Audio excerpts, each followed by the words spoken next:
Do you want to know how I got so good at this? Since I'm obviously the best. It wasn't by being either of these two dipshits. Books, books, books, books, books, books.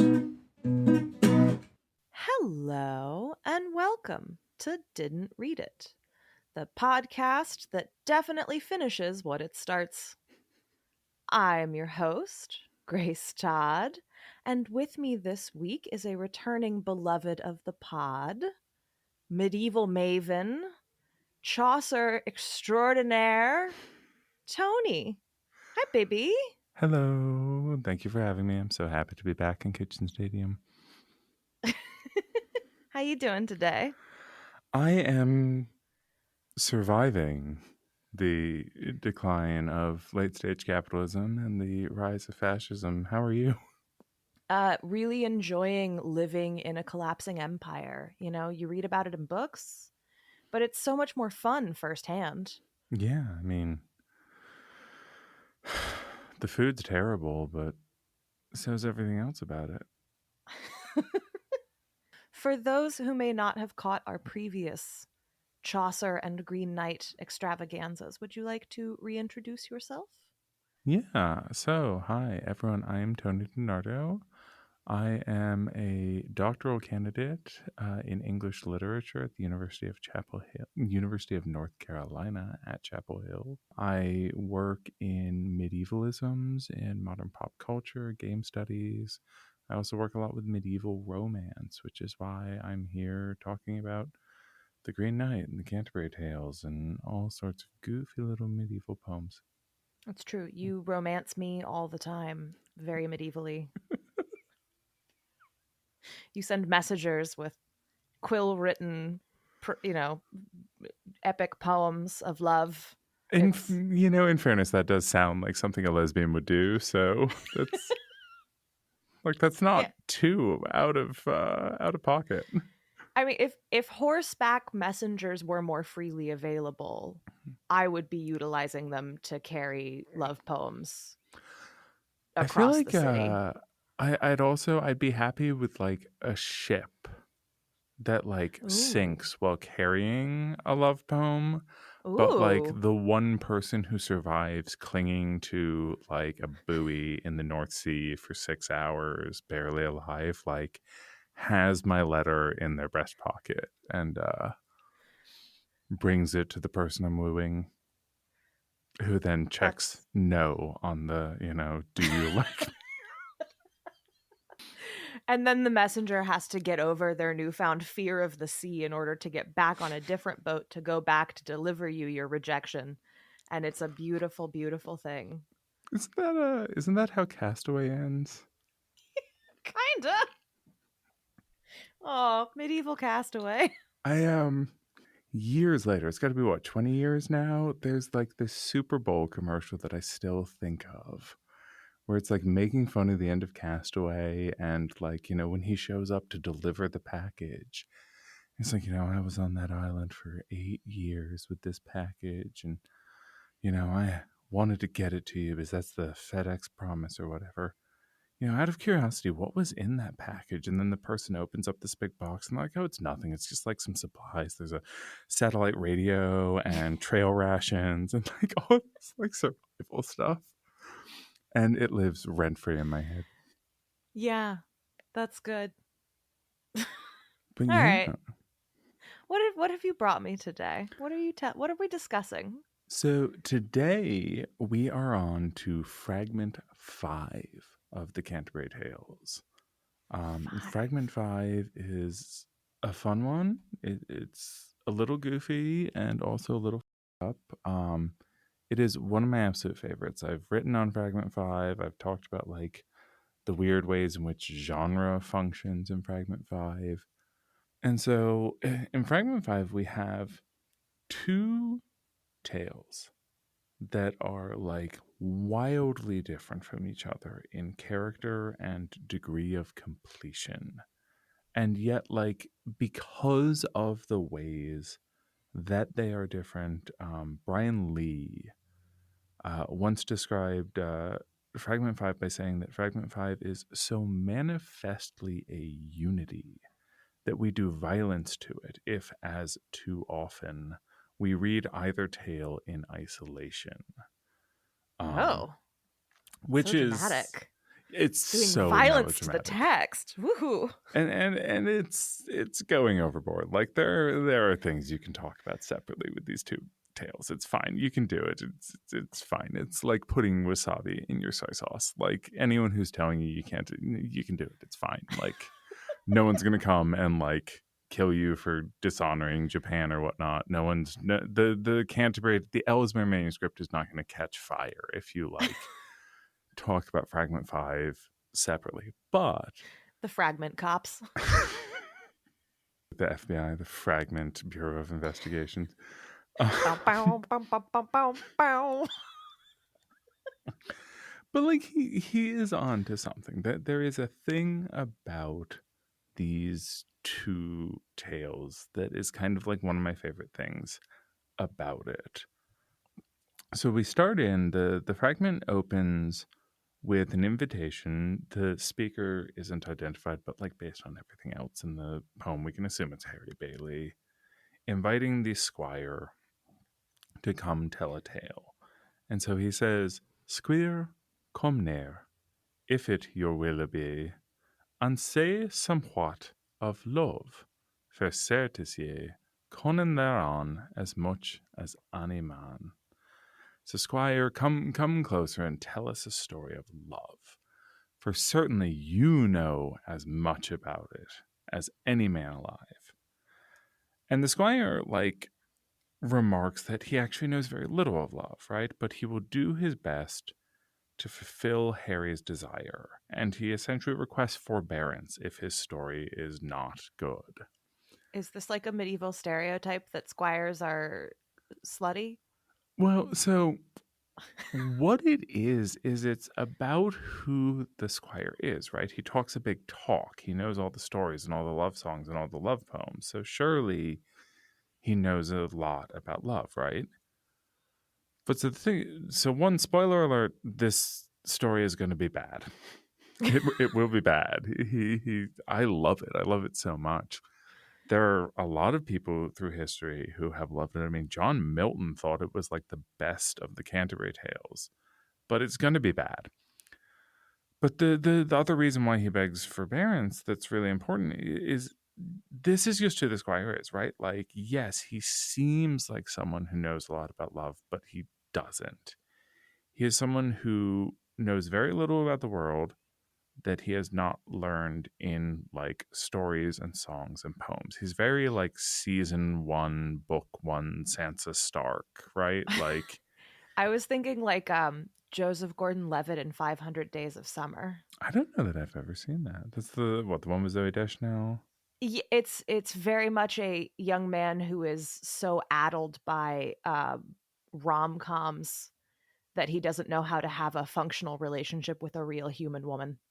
Yeah, no, I mean that's this is the guy he's addled by rom-coms. I mean that's exactly it. You know, we go back to the general prologue. You know, you'll remember the knight, right, who is the squire's father.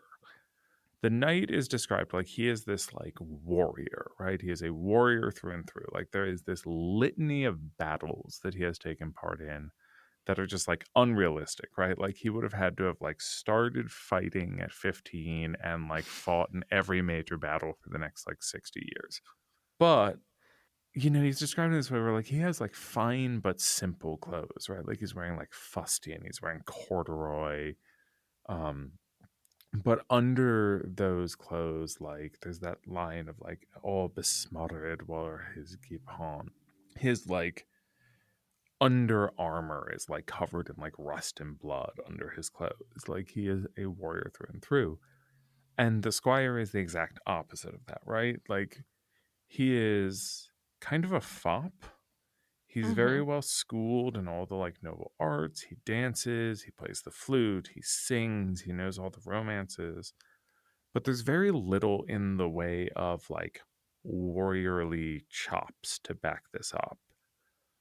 The general prologue mentions that he had been on cavalry expedition in Flanders, Artois, and Picardy, which are not places that there were like any notable battles in the 14th century. So there's this like implication that like he hasn't seen real military service. Actually, this is one of those things where I would have to do a lot more research to figure out if there's something there. But I was noticing recently that one common thread about those three places, about Flanders, Artois, and Picardy, is that in the like 40 or so years before the Canterbury Tales was being written, all of them had had peasants' revolts. And so what I'm wondering is Oh. like, is there even maybe this implication that like his only real military service was just like beating up peasants with pitchforks? Like, Yeah, no, that's interesting. Like all he can do is like punch peasants in the face from atop a horse. right, Like like who can't? I can't even ride a horse and I could do that. it's giving Bobby Hill if Cotton Hill was his dad and there was no intervening generation of Hank. Actually, I'm starting to watch King of the Hill because I've like only ever seen sparing episodes, but you know they're bringing it back, and I was like, I should catch up on this like part of the like millennial zeitgeist. And I think I didn't watch it when I was young because I thought it was like very conservative in character, and I didn't realize like all the parody going on. I'm like, man, these people are great. Like these are my kind of country people. Like, Yeah, I unabashedly love that show. Um and a lot of people I know whose childhoods looked just like King of the Hill also love that show. I could get into a huge digression that I probably should not about like good-hearted country folk. And I mean, it's just like it's that TikTok that keeps going around where it's the woman being like, I know that they weren't trans in the mice, but even if they were trans in the mice, it was for cancer research. So if they've got to trans the mice, and I'm like, I love those kinds of people. Like that is Yes. my kind of people. I really, really want to see a King of the Hill Canterbury Tales now. Oh god, yeah, do it like the like Bob's Burgers episodes where they'll be like telling a like story, but then all the characters are played by like Bob's Burgers characters. But yeah, like it's like the Miller's Tale, and you know Boomhauer, whoever is the Miller, and like Yeah. They're oh all tailgating, waiting for the game to start. oh my god, the Canterbury tailgate. The Canterbury tailgate. It would be Yes. okay. All right, we're on to a moneymaker here. Someone get Mike Judge on the line. Mike Judge, call us. Oh my god, yeah. The Canterbury tailgate. They're all swapping stories, waiting for the race to start. And in the fifth fragment, Cotton Hill is playing Bobby Hill's father, who is the knight, and Bobby Hill is the squire. Yeah, it's perfect. But yeah, so the squire, like, Good. you know, we talked a little bit in like the Green Knight, about like self-fashioning and knighthood through just like semiotics, like just the like signs and signifiers of the knighthood and nothing else. And that's like that is who the squire is. His authorization as a knight is entirely about performance, and it is a performance that we are about to watch him royally fuck up. Oh. So to give you an idea of like where this is going, like William Kamowski described the Knight's Tale as a fragment within a fragment within a fragment, and also internally fragmentary. So the Oh. squire isn't about to tell us a tale; he's about to try to tell us like six tales. So we open in Tartary, in the court of Kambus Khan, who is Genghis Khan to those of us in the modern day, where you know the great Khan is holding a feast for his court, and you know he's got his two sons there, Kambalo and Agilsif, or whatever the other son's name is, and his beautiful daughter Canacé. Though this is one of those points, and this comes up like all through the thing where like the squire starts trying to describe Candace, and like all he can really say is that she's beautiful, and she's beautiful in a way that like he doesn't have the words to describe. Like he can't, and he constantly does this. He constantly doesn't have the words to describe things, and this is like again part of his worldly inexperience. Like he knows stories about these like courtly beauties who are the most beautiful women in the world, but he's never seen the most beautiful woman in the world. He's seen, the washerwoman in his father's castle who, has big old milkmaid tits or whatever, but like he's never seen a Helen of Troy. Sure. So they're having this feast when a strange knight in the service of the King of Arabia and India. So presumably like this is the little like short guy from Aladdin, because I don't think there otherwise ever was someone who was a king of both Arabia and India. But so the king of Arabian Ind comes, or his like knight comes bearing gifts, and he has these like 4 wondrous gifts. There is a brass horse which can transport its rider anywhere without seeming to move at all, though it can also fly high in the sky if it wants to. Okay, fun. There's a sword which is capable of inflicting mortal wounds that only the sword itself can heal. There's a mirror that reads minds. Sure, great. Gotta have it. And a ring that somehow both lets the bearer talk to birds and also know everything about any plant. Interesting. Dual purpose. Yeah, it's so like it's very like rolling the like random loot chart in the Dungeon Master's Guide. Spinning the wheel. Like, well, birds and plants, they're basically the same. Yeah. I guess maybe the birds tell you about the plants. Yeah, well, I mean, druids get speak to animals and speak to plants. Or at least in 3rd edition they did. I don't think speak to plants exists in 5th edition. See, there we go. But yeah, so you're like standard suite of party gifts. The sword and the horse are like brought as gifts for Genghis Khan and his sons. The ring and the mirror are brought as gifts for Candace. And like all of the court are like marveling over them. They have this like really intense discussion about how they might work, that like is another one of those points where like Chaucer's kind of showing off how much he knows about astrology and whatnot. And they're like talking about like optical illusions and all of this stuff. And we're left with kind of Genghis Khan going to his chambers to like ponder the sword and the horse, and this kind of implication that we'll hear more about those gifts later, which, spoiler alert, we won't. So and that's enough of that. Goodbye. Exactly. And this is where the first part of the poem ends. Like there is literally like, exit pars primus or whatever, and then, incipit pars secundus or whatever. Like the first part ends, the second part begins. The next day, with the second part, we have like first this like weird digression about like dreams and the value of sleep and the nature of sleep. And then Candace wakes up all excited about her ring and decides to go walking in the park to listen to the birds and hear what they're talking about. And so we have this description that's like 20 lines or so of her like walking around, listening to the birds talking. And then like the squire is like, but anyway, I'm going to get to the point now. But it's very Polonius, right? He takes like 40 lines to say that he's going to get to the point and then doesn't. I've talked to that guy at a party. Yeah, we've all talked to that guy at a party. I mean, Polonius is like such a timeless character because we've all talked to that guy. I mean, he's whatchamacallit, Uncle Colum in Dairy Girls. Yes. Is Polonius. Very much so. But so she's walking around listening to the birds when she hears a wounded falcon, so like a very like noble bird, crying out and like sobbing and weeping.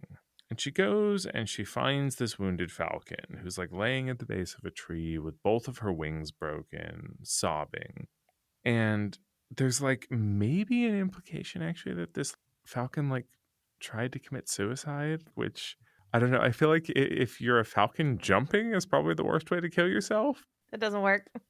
But so she uses her, +1 ring of bird talking, and she asks the falcon what's wrong, whether she is just in pain or whether she's like afflicted by some other heartbreak. And, the like falcon swoons. Candace uses her +1 ring of also botany for some reason to like revive her.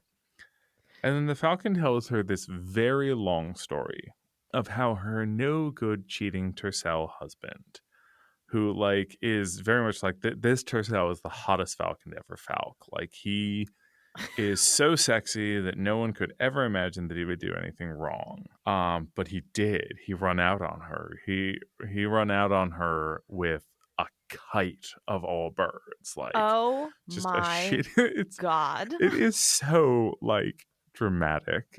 Boy Falcons was not on my bingo card. Yeah, Not no. gonna lie. It really like this whole extended thing is amazing. Like she goes off on this diatribe about like the inconstancy of men. There's this thing about like things that appear beautiful but are really ugly and false and evil. Like one of my favorite metaphors in the entirety of the Canterbury Tales pops up here, where she's describing her mate and she's talking about like the falsity of beautiful things. And she says, as in a tomb is all the fair above, and under is the corpse. Like, it's like, tombs are beautiful, but there's a corpse in them, right? Like, Yeah. this is her boy falcon husband. Like, he's like a beautiful tomb with a corpse inside. That's a great metaphor. I'm gonna steal that unabashedly. It's so good. So Candace is very moved by this, right? She takes the falcon home. She uses her herbalism ring to minister to her and bring her back to health. She builds her this beautiful coop with like the weirdest description because it's like covered in blue velvet, which represents the truthfulness of women. And then it's painted green under the velvet and covered in images of what I can only describe as the most bitch-ass birds that Candace can imagine. Like, it's talking about the birds, and it's like owls who are spiteful and mockingbirds who are just little shitty bitches, and it's like they're birds that are bad people. That is what is drawn on this. Why? I don't know. I like The burn book of aviaries. Yeah, I feel like covered in velvet. Yeah, my darling friend Lexi would probably have things to say about this. She's the bird girl. She knows all about medieval birds and early modern birds, and I don't know. I barely understand the Parliament of Fowls. Like, fair enough, but it's covered in an aviary of assholes. The falcon is left there in her little bitch bird box, and we're told that we're going to leave them there for now, and when the time is right, the squire will return in due course to talk about how, with the help of her brother Cambelow, Candace helps win back the falcon's deeply penitent mate. Spoiler alert, you will never hear the end of that story either. It does not happen. And this is the lack of follow-up on these things is textual. It's not that we don't have them, it's that they are by design never finished, or do we not know?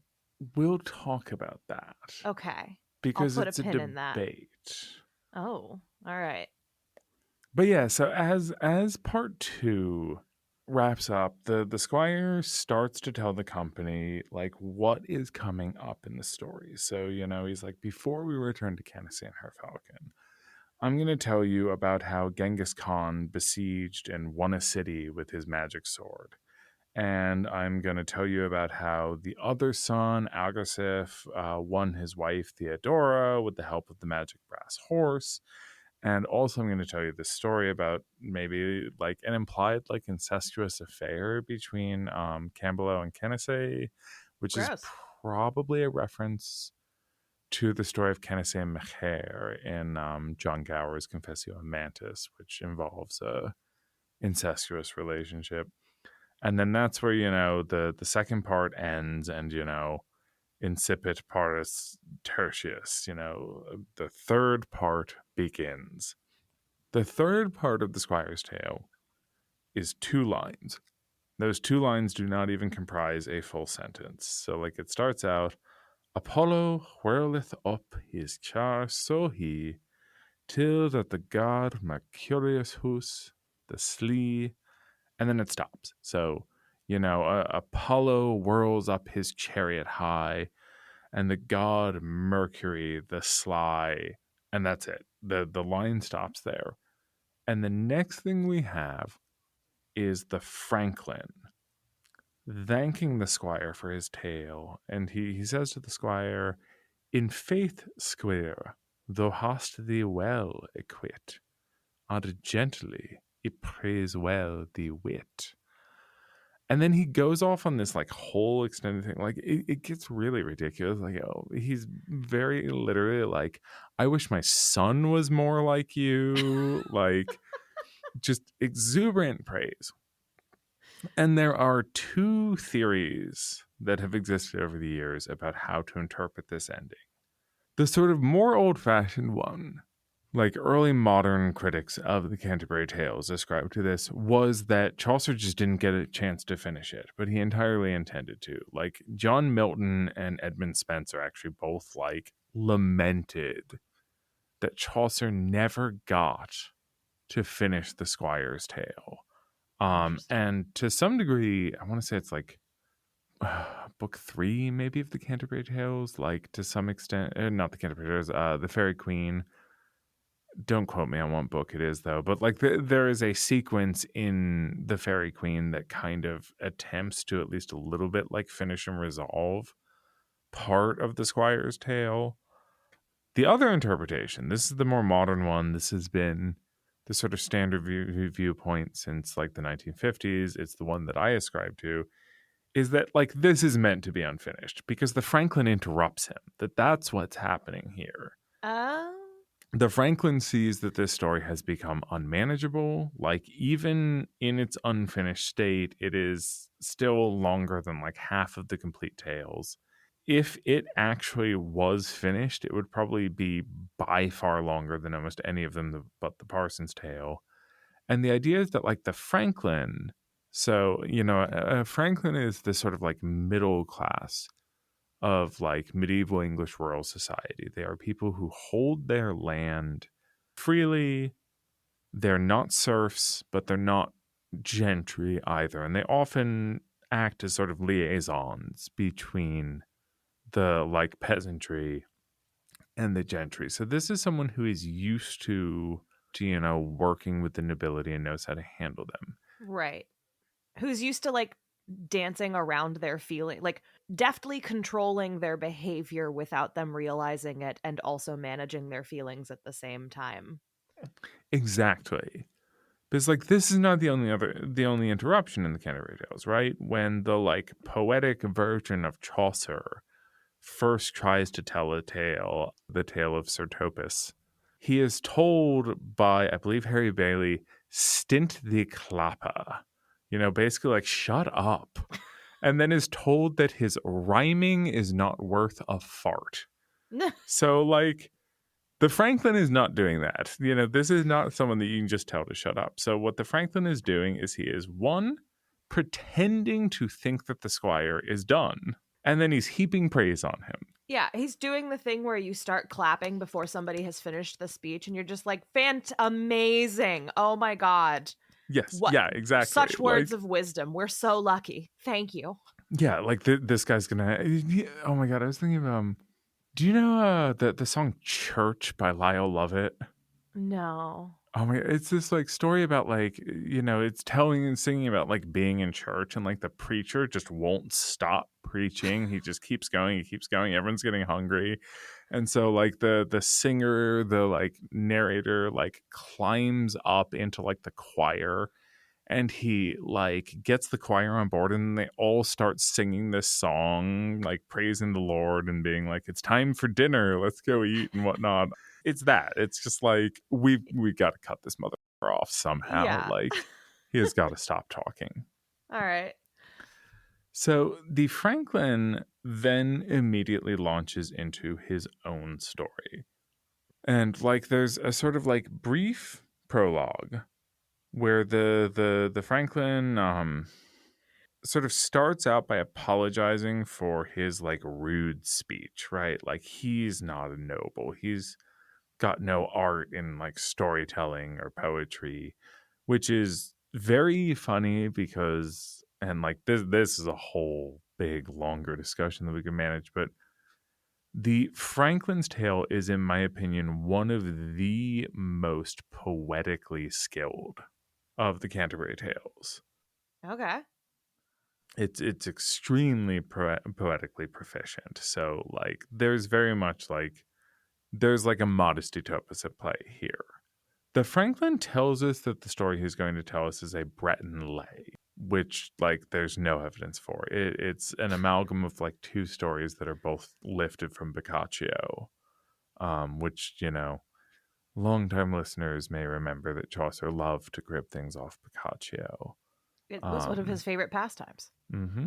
So the Franklin's story, he starts off, we're in Brittany, and we're following the story of a noble couple, Averagus, who is a Breton nobleman, and his wife Dorigen, who are so in love that Averagus swears that theirs will be a marriage of equals, which like completely falls apart in the first place because it's like it'll be a marriage of equals, except that like on paper and to the people, obviously I'm in charge. But it's marriage of equals, and it's just like it constantly falls apart that this is a marriage of equals. Baby, I love you so much that I want to make you so many false promises. Yeah, exactly. And the false promises are bad, and like this guy is like so self-centered. I hate Vargas. And then the rising action is created by a kind of seedy, kind of rapey squire in Averagus' court. So Averagus decides, as men in like lays and romances love to do because they don't actually like their wives or whatever, he's like, I'm going to run off to Britain to do knight stuff, to be a knight, to seek adventure and fortune. I'm going to leave you in charge here. You'll run my duchy or whatever in Brittany. Doing knight stuff was the medieval equivalent of golf. Oh, yeah. I mean, well, and it's like full on like got that same sort of like homoeroticism, like what, you know, I don't know if one of these days we'll ever talk about Chrétien and his like Arthurian romances, but like Even just like being described as just being like so excited to be off with Gawain doing boy stuff together that he completely forgets that he promised to come home to his wife. Like, yeah, doing hot boy shit with the boys. Yeah. Yeah. So Averagus goes off to Britain. Dorigen is in charge. And during this time, this squire in the court, Aurelius, falls into pining, creepy, stalky love with Dorigen. Oh, dear. And he goes to her to sort of like profess his love and like ask whether there's anything he might do to make her like look favorably on him. And she does what like so many women have done through the ages, and she like feeds him a line to get rid of him. You know, she's spent like weeks like looking wistfully, sadly out at the like rocks of the Breton coast. Which, like, you've been to Brittany, haven't you? No, but I know of what you speak. Right, like it's really rocky. It's like moody, romantic, rocky. Yeah. So yeah, and like she's been looking out at these rocks, and she's like taken on this fear that like she'll never see her husband again, because even if he survives his travels in England, his ship might be dashed upon the sharp, jagged rocks of the Breton coast. People do be drowning. And so she tells Aurelius, well, you might have my love if you could get rid of all the rocks on the coast of Brittany. Which is such a typical, like, can you not see I'm actively sad right now? Like, why would you hit on me when I am actively sad about my husband not being here? But sure, bud, get rid of all the rocks, then we'll talk. Exactly. Right. Like every girl has done that, right? The like, yeah, I mean, it's really, it's the like, if we're both still single at 30, right? Like, it's just to get the guy to go away. Now, we both know men. So what do you think Averagus does? He Or not tries to Averagus, Aurelius. he tries to get rid of all of the rocks in Brittany. He tries to get rid of all the rocks in Brittany. He takes this seriously. He goes and he like seeks out someone who can help him with this, and he like finds a magician who like the magician is also kind of seedy. Like he's very like he finds the guy like in a tavern or whatnot, like where he's doing alchemy and shit. And like this sorcerer is like, I can make the rocks appear to disappear. Like there's this implication that like he has no real power. He's going to use like smoke and mirrors literally to make it appear to disappear. No one is more trustworthy than the wizard you hire in a bar. I mean, that's how I get all my work done. I mean, it's like, you know, you go to Home Depot to hire a day laborer. You go to the bar to hire a wizard. Like, yeah. That's how I get all of my vengeance magic done.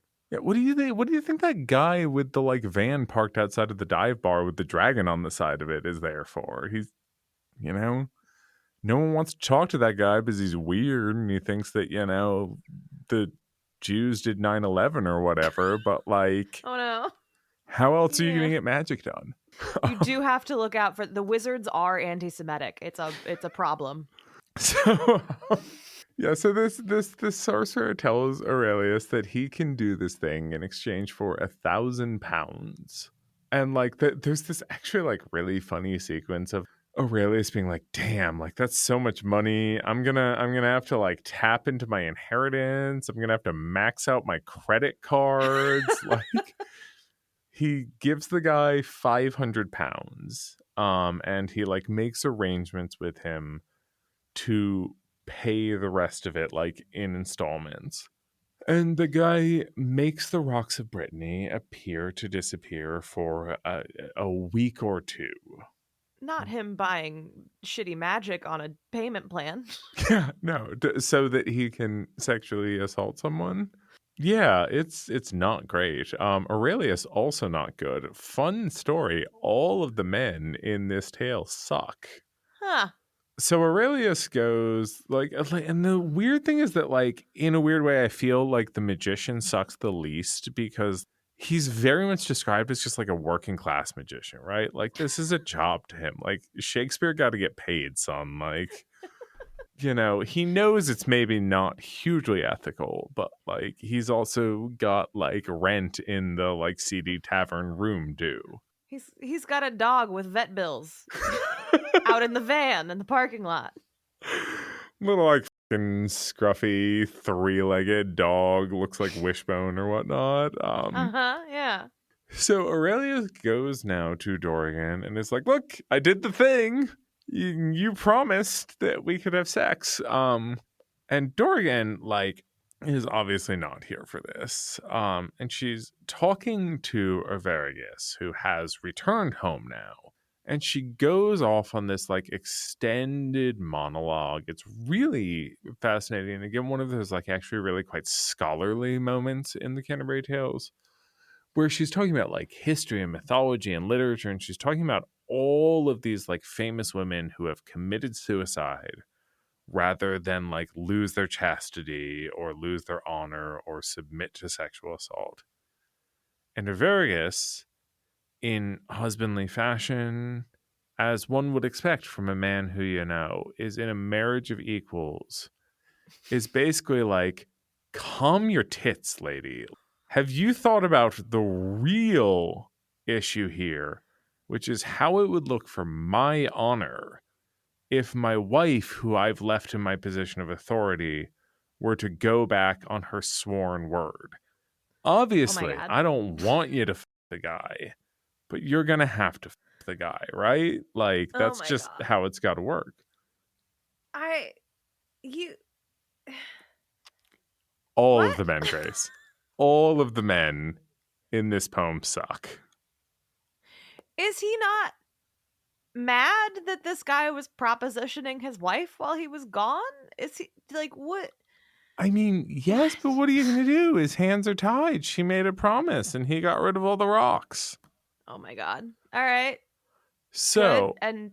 And the big speech she gave about all of the women who offed themselves rather than deal with a situation like this has nothing hysterics. to do. Yep. Okay. Good. Yeah, Mm-hmm. no. Mm-mm. Okay. Women, emotional. It's true. So, the good thing, though, is that Aurelius hears about this, and he is so moved by how honorable this is that, Arviragus would stand by his wife's word and, keep this promise, that he ultimately releases Dorigen from her quote unquote promise and is like, it's fine, we don't have to do it, and she and Arviragus go off and live, as we are told, in perfect bliss for the rest of their days, and there is no conflict between them. So he's so moved by the sacrifice that her husband is making in forcing her to uphold this totally real contract that he decides to be magnanimous. You are reading that correctly. Yes. Yeah, that is about the size of it. Good. Do you remember a few years ago when conservative women were doing that thing where they were posting shit on social media that was like, I don't need feminism because blah, blah, blah? Mm-hmm. I think of that all the time. No reason. Yeah, my favorite, and it's still years later comes up in my feed because every once in a while someone will like a comment that I made on it. Someone being like, I don't need feminism because I can actually cook. And I'm like, oh girl, the plate you just put on the table, as someone who really can cook, I'm looking at this and I'm like, ooh, girl, you may need feminism because I wouldn't eat that. It's like pasta with a jarred Alfredo sauce and frozen carrots and peas in it. And look, if jarred Alfredo sauce and frozen veg is what gets you through the week, literally no shame in your game. However, if jarred Alfredo sauce and frozen peas is why you think you don't need feminism, then we're in a little trouble. The best part, I think, is who would tell you that it's perfectly fine to just throw out jarred Alfredo sauce and canned peas when you've had a hard week at work and don't have the time or the energy or the will to cook something more intense is feminism. It's y'all who are like, no, you gotta work 40 hours a week and then come home and make your man a home cooked meal. Mm-hmm. You have to have 8 children, and you have to feed them all raw milk, and make your sourdough from scratch, and make your own homemade lollipops. Yeah, no one ever gave conservatives credit for consistency or intellect, except I suppose conservatives. So anyway, aside from the Nara Smith of it all. Yeah. So now poor Aurelius, right? He's out £1,000. He's already paid £500. He owes this guy a bunch of money. He didn't even get to rape anyone. Poor Aurelius. That's why you don't put your rape spells on payment plans. Yeah, you can't do a chargeback, or can you?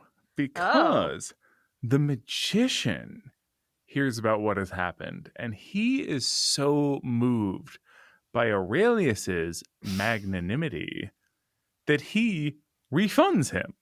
He's like, you've already, you're so magnanimous. You've taken care of my food and my lodging these months. I won't take another penny from you, and he returns the money to him.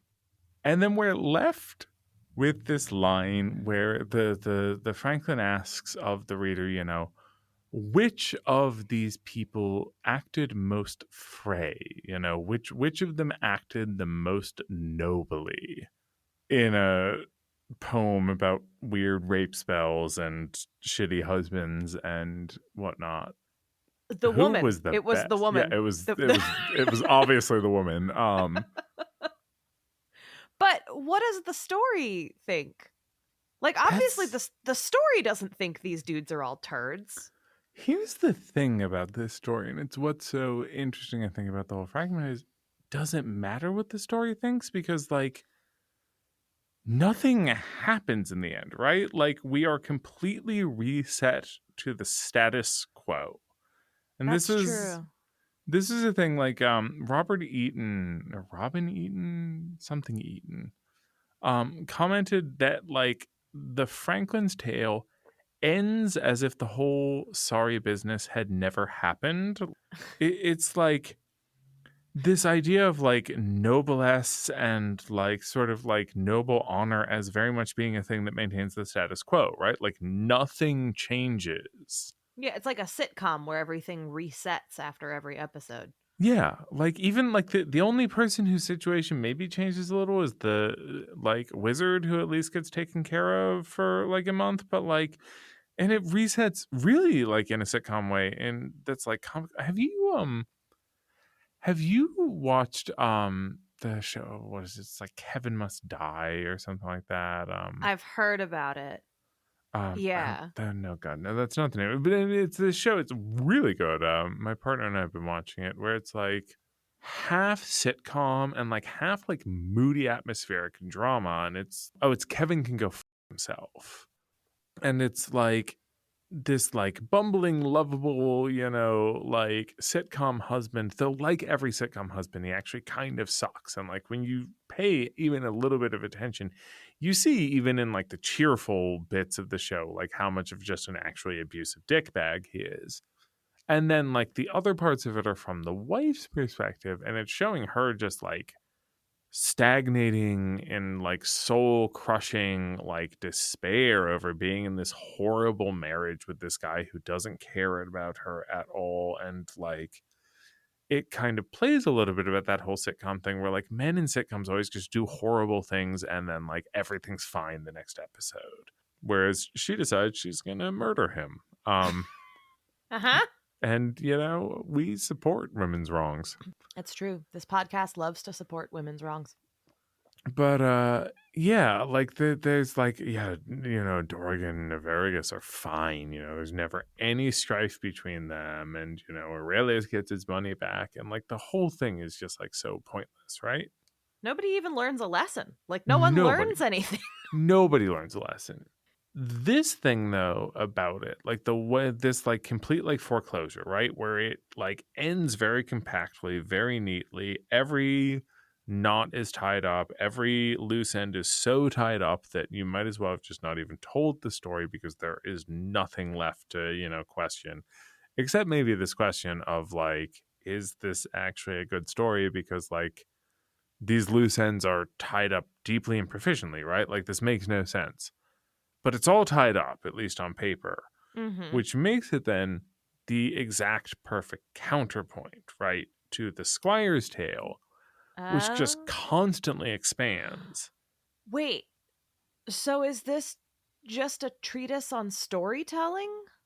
That's the question, I think, right? Like, it's... Because if you've got an unfinished story told by a sort of incompetent who's clearly sort of doing the like something between the toddler and like the drunk guy at a bar where it's just like and then and then and then and then and it keeps growing in scope and it doesn't really have any direction and it's clearly not going to end anytime soon, and even if it does it's not going to end in a satisfying way. And then on the other hand you have a story that's extremely structured, extremely tidy, but so unimaginative that in essence it isn't really a story if you define a story as something where someone fundamentally changes or learns something. Yeah. No, I mean, this is, I think, exactly right. And this has been one of my points about the fragment for a few years. There's also There's also a way in which they're both doing genre, because like for all that like the Franklin's Tale isn't a Breton lay in any real sense, and like Jillian, if you're listening to this, let me know if I'm going to get hit for this, because I know you have strong opinions on Breton lays, but like to me, like there is a way in which like generically this is doing what Breton lays do, where they often have like ridiculous endings where everything is tied up super neatly in a bow. Can Whereas you like tell hmm? our listeners what a lay is? Because they might not So know. on paper, a lay is a sort of like lyrical, like troubadour's song from like the north of France that tell stories of like chivalry and stuff like that. I'm not super familiar with like the actual Breton lays. What I am reasonably familiar with are the lays of Marie de France, who was a like Anglo-Norman noblewoman who wrote a series of short romantic lays that are actually quite fun. One of them involves a werewolf. It's like one of the earliest works of werewolf fiction. Fun. But they often wrap up in like very like neat ways, because you know they're songs and you want a song to have a nice clean ending. One of my favorites involves just like they're very gay too. That's the point I think we should all take away is so many of them are very gay. Like one of them involves like a knight having an illicit relationship with a quote unquote fairy queen who I have argued for years is just like a byword for him having a like secret relationship with the king. Oh, sure. There's like the one with the werewolf. The werewolf like sleeps in the king's bed and like it's they're very gay. Anyway, Yeah. there's also like there's this way in which like the Squire's Tale is doing an interesting thing, I think, about like chivalric romance as a genre because it's showing sort of the formulaicness of chivalric romance and noble tales of the 14th century because there's a way in which like it actually doesn't matter that it doesn't end, right? Because like each of the tales that starts, we all could guess how they end. Like we know how a story of Genghis Khan winning a city with his magic sword is going to go. We know how, you know, Algersif using his magic horse to win his wife is going to go. We know how Canacé is going to use probably some sort of bed trick or something of that type to win back the penitent Tercel for the Falcon. Like, we know these stories. We know how they're going to go. They're very formulaic. Right. So there's a way in which it's doing genre, but then there's also this way in which, yeah, it's doing, I think, exactly what you're saying, which is showing two flip sides of bad storytelling.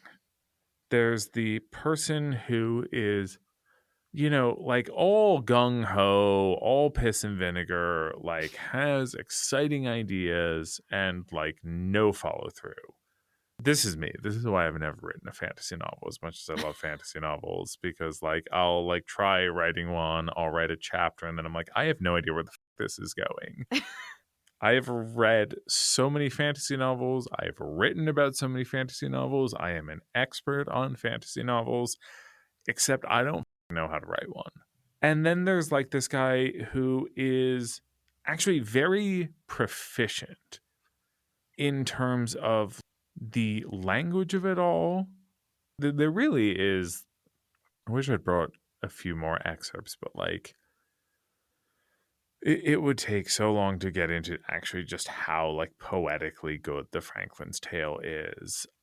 And there's this, you know, there's this cleanness of narrative. Like, you know, it's the Okay. like it's like the anti-Lost, you know, where they just like kept opening up like plot lines and then like wrapped up like none of them because they didn't know how to. Like it's Chekhov's gun on crack. Like every gun on stage gets fired, every plot line is tied up. There are no loose ends in a way that is like actually horrendously bad. It's It sterile. yeah, it's sterile and it's nonsensical. Come on, like what Vergas tells Dorgan basically to get raped to protect his honor and no hard feelings, like marriage of equals, they're in love.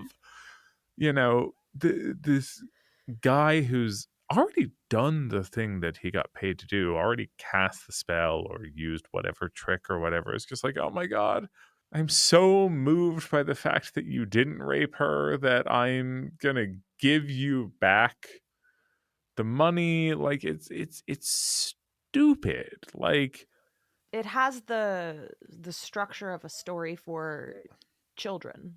yeah. And the thing is, like, we've been talking about this long enough that, like, it is probably clear to the listener that, like, Chaucer is not a stupid writer. I mean, you don't stay one of the most successful writers in English history for over 600 years by being bad at writing. So, like, there is this point at which I do, like, ask this question of, like, all right, if Chaucer is writing these bad stories, why? And this is where I think then if we look into that, like, okay, thinking about these as manifestly a unity, if we don't want to do violence to the fragment, like, what is the running thread between these two stories that don't really otherwise have anything in common, except for the fact that there is something about storytelling going on in both of them, and there is something about bad storytelling going on in both of them. Like, yeah, I think to read it as you are reading it, to read it as a treatise on storytelling, is kind of the most natural assumption to make about it. Yeah, I mean, it makes sense to me. Like it feels didactic. And we've encountered parts of other fragments that are sort of overtly didactic on other topics. So yeah, like why would not the guy whose whole thing is being, a writer, a very good writer, why wouldn't he take some time to be like, "Hey, storytelling, I mean, really, if anything, he was the first writer mid-career to be like, I'm going to write a book about writing." Yeah.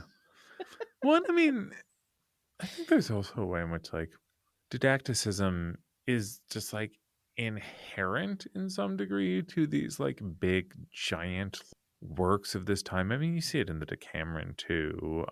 You see it in Confessio Amantis. Like, I don't know, if you're gonna spend 20 years writing a, like, oh God, I can't even think how long the Canterbury Tales is. I think it's like 27,000 lines or something like that. This long, wending pilgrimage to Canterbury that is covering, like, everything, right? I mean, it's everything from, like, you know, our second story is this, like, ribald fablio about butts sticking out of windows and kissing assholes and Mm-hmm. people tied to tubs on the ceiling, to the Parson's Tale, which closes the Canterbury Tales, which is literally just, it's not actually a tale. Like, when we get to it, we'll talk about this, but the Parson's Tale is not a tale. Chaucer has literally just taken a fairly standard penitential manual, like a guide for priests to help, like, people think about, like, penance and how to, get themselves right with God. And he has just inserted it into the Canterbury Tales. That is the Parson's Tale. So, like, we're all over the place, right? We've got bed plots, and we've got penitential manuals, and we've got guys and girls in trees, and we've got, anti-Semitism. When we get to the Prioress's Tale, we've got some bad anti-Semitism, and we've got stuff about, like, women's constancy, and we've got stuff about women's inconstancy, and, like, it stands to reason that, like, at some point, right, like, you're gonna try and make some big profound comment about writing when you're trying to basically write everything. Yeah, it's an epic. You're gonna take some time at some point to be like, do you want to know how I got so good at this? Since I'm obviously the best. It wasn't by being either of these two dipshits. There's there's something that is lost in this format, us recording, being able to see each other, and then the listener just getting the voice, because you all got to realize, like, Grace is over here as she's being like, do you want to know how I got so good at this? Just doing this, like, sleazy, like, one eye towards the camera eyebrow hook thing. It's good.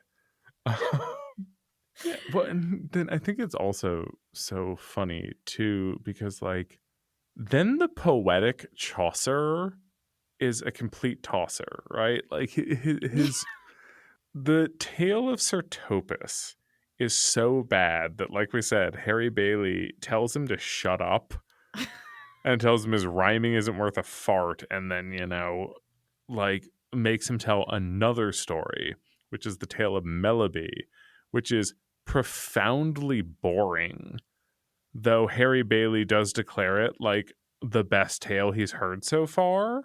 So, like, Chaucer had the opportunity to do this, like, when he's ventriloquizing this, like, poetic version of himself. And he doesn't. He makes himself like a bumbling fool who can't tell a tale because, humility or whatever. But, like, he is doing it, right? Like, he is critiquing good writing and bad writing and being like, look how good I am. Don't do this. Don't do this.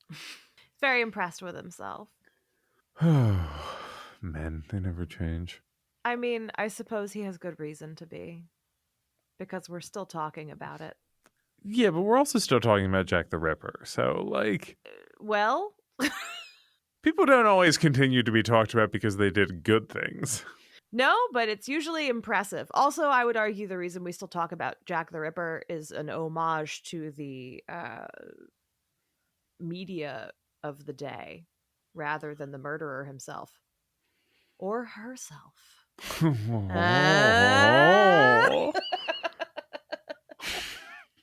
We are an equal opportunity podcast. There's no reason a woman could not have horrifically murdered all of those ladies. This is a podcast of equals, even though on paper, Grace is, obviously in charge. Yes, and also I have sold you to somebody by virtue of being the guest here. We are equals, but also I am giving you away in order to preserve my honor. You are now going to be the standing guest on Joe Rogan. I don't know how this happened, but it has happened. And have you now ever I would heard look of bad Mary if I Sue didn't follow Masterson, a podcast host who killed herself rather than appear on Joe? Yep. It's good. If my therapist is listening, that was a joke. She destroyed all of her recording equipment rather than appear on an episode of Joe Rogan. Oh, but I do think if I had a choice between appearing on an episode of Joe Rogan and walking into traffic, I would see how I did with the traffic. It's Frogger time, baby.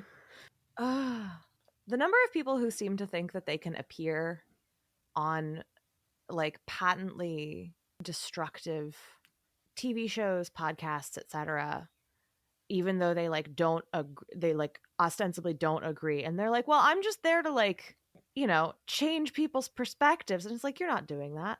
You're not doing that. You're accomplishing nothing. And now Gavin Newsom's running for president in 2026 or whatever, 2028. I don't think we elect a president in 2026, much to all of our chagrin. We could try. We could give it a shot. We could spontaneously hold the first 2-year election and just see how it goes. Yeah, I think at this point we'll all count ourselves lucky if we get to have a 4-year election. Yeah, it's true. Anyway, I hope you have a great time on Joe Rogan. It's fine. I just heard from his publicist that he's not going to make me do it. And also J.D. Vance gave him back the $1,000 he owed him. Because they were all so impressed by how honorable I was being by fulfilling your end of the bargain by sending you off to be a guest on a right-wing nutbags podcast. And they all lived happily ever after and went back to being podcast equals. You look so tired. I just am like existentially exhausted. I am so tired. My burnout has burnout at this point, and I'm just like, I think last month I got past the point of like where you're like, how many bad things can keep happening, and into that point of like, you get a headline that's like, JD Vance beheads Pope or whatever, and you're like, yeah, that tracks, whatever. Yeah. can we just like do the end times thing already? Like, I'm tired. Well, do we have any closing thoughts on Chaucer's tiny MFA workshop in a fragment? Yeah, I mean, I think the thing that I will say about Fragment 5, and this is like going back to what's his face? Oh my god, I've already forgotten the name. And his whole like, oh, we're doing violence to it if we talk about this. Brian Lee, we're doing violence to the fragment if we talk about it separately. Because there is so much, there's so much we could talk about. Like if we wanted to, and I think I even touched on this when we were talking about Gowan. If we wanted to like put it a little bit in conversation with Gowan, we could talk about how like the Squire's Tale is doing this thing where it's like, oh, knighthood has become like vapid, and like these young knights these days, no one wants to work anymore. All they know is, play flute, sing and dance, charge they phone, hot garbage, and lie. Fun fact, garbage or garbage is an actual medieval soup that basically is just made of just like a hodgepodge of whatever you have in broth. And so you'll see like medieval cookbooks that are like, to make a hot garbage. It's like, all right. Well, But that's like, a delightful new fact. yeah. And like there are things that you could talk about with the Franklin's Tale about like consent problems, and like, like there's stuff about like the trade in women that could be put in conversation with other tales, or put in conversation with other stories altogether, from the Cameron or from Confessio Amantis or from modern works, from Shakespeare. But like there is something that is just really fun and interesting when you take these two ridiculous, wildly different poems and you're just like, let's talk about them together. Let's talk about how they are talking to each other. And also, let's talk about what the was wrong with John Milton that he thought the Squire's Tale was good. It's never a bad day to ask what the is wrong with John Milton. Yeah. I mean, first off, gay, closeted, that's always a problem. Second off, English, sadly. The hated English, says the person with the English family. Yeah, I was going to say, if your mom is listening, not you. Well, we are firmly established as a podcast that will not rest until we get justice for the Irish famine. So it's who we are. It has come up statistically so often compared to the amount of literature we have discussed that touches on it at all. It's the okay, what's that bit in like Dairy Girls with like, I can't keep my resistances and my risings, separate. It's like, maybe if y'all would stop fucking invading us for 5 minutes. And it's like that's all of us. Like, oh my god, why do you keep talking about the famine? I don't know. Why'd you do it? All right. Chaucer. Bless. Chaucer. I hardly know her. Toni, thank you so much for being here today. Thank you for having me. This has been lovely. And thank all of you for joining us for yet another installment of our Chaucer tailgate. We're having a great time. There'll be more at some point, as Toni and I see fit. We're keeping it very chill. Just a reminder, as per usual, that we will be back not next week, but the week after, with more horny, dumb classic literature content. If you would like to help us keep making more horny, dumb classic literature content, just a reminder that we have merch at our website, didntreaditpod.com. You can get a hat, you can get a t-shirt, you can get all kinds of fun stuff.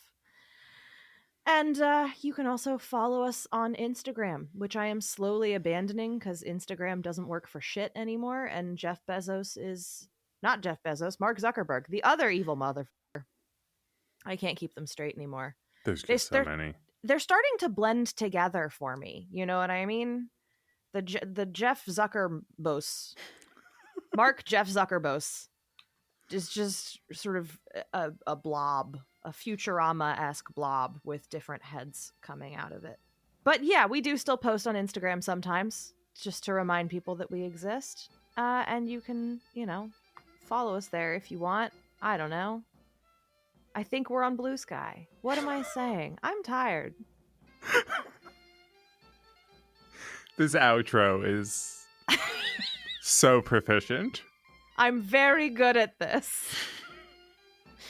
But yeah, mostly tell a friend. Tell a family member. Tell a frenemy. Tell someone that you'd like to insult a little bit, Set them up and make them feel bad for not knowing something, and then be like, you would know that if you listened to Didn't Read It. Tell a wizard you met in a dive bar. Tell a wizard you meet in a dive bar, as long as they're not anti-Semitic.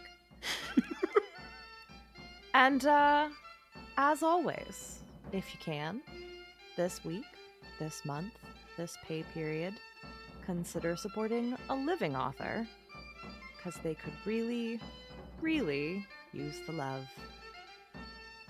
Bye. Oh man, my ass hurts. Didn't Read It was created, written, researched, and recorded by me, Grace Todd. Maddie Wood is our co-producer and social media maven. Our theme song is Books 2.0, written, performed, and recorded by William Albritton. Our logo was designed and illustrated by the incredibly talented Jess Versus.